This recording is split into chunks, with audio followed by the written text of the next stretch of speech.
உயிர்கொல்லி salt.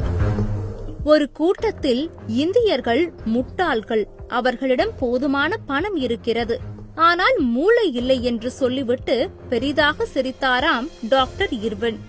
அங்கே குழுமியிருந்த பன்னாட்டு மருந்து முதலாளிகளும் சிரித்தார்களாம். அக்கூட்டம் நடக்கும் இடம் மிகவும் ரகசியமாக வைக்கப்பட்டிருந்ததாம்.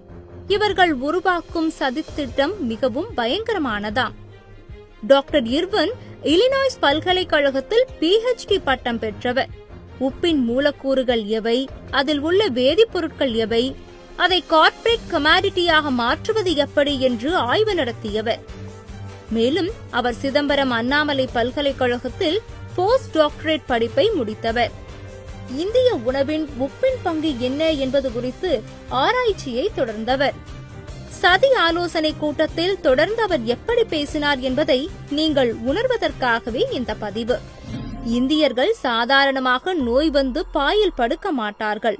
காலம் காலமாக திணை, சாமை, வரகு, கேழ்வரகு, பனிவரகு, குதிரைவாலி போன்ற சிறு தானியங்களையும் கடலைக்காய், தேங்காய் போன்றவற்றையும் உண்டு நோய் எதிர்ப்பு சக்தி உடையவர்களாய் இருக்கின்றார்கள். வடிகஞ்சியும் பழைய சோறும் அவர்களுடைய உடல் நலத்தை காத்து நின்றன. அவ்வாறு இருந்தவர்களை சிறிது சிறிதாக விளம்பரங்கள் மூலமாகவும் பணத்திற்காக எதை வேண்டுமானாலும் செய்யும் விளம்பர நடிகர்களை கொண்டும் இப்போது அவர்களுடைய பாரம்பரிய உணவு கலாச்சாரத்தை மாற்றியமைத்து விட்டோம். கடலைக்காய், தேங்காய் ஆகியவற்றில் கொழுப்பு அதிகமாக உள்ளது என்று கூறி ஓர் புரளையை கிளப்பிவிட்டோம் என்று பேசினார். மேலும் பாரம்பரிய கடலை உருண்டைகளையும் பொறி உருண்டைகளும் இஞ்சி முரப்பாக்களும் காணாமல் போய்விட்டன. வெல்லப்பாகு கலந்து செய்யப்பட்ட புளிப்பு மிட்டாய்களும் ஆரஞ்சு மிட்டாய்களும் போன இடம் தெரியவில்லை. உப்பும் மசாலாவும் கொட்டி செய்யப்பட்ட நொறுக்கு தீனிகளை இந்த கால குழந்தைகள் விரும்பி தின்கின்றனர். ஓர் 5 ஆண்டு திட்டத்தை வகுத்துக் கொள்வோம். அதற்குள் இந்தியர்கள் 3/4 பேர்களை சிறுநீரக மற்றும் இதய நோயாளிகளாக மாற்றி விடுவோம். அப்படி மாற்றுவதால் நமக்கென்ன நன்மை? ஒரு பண முதலை கேட்டது.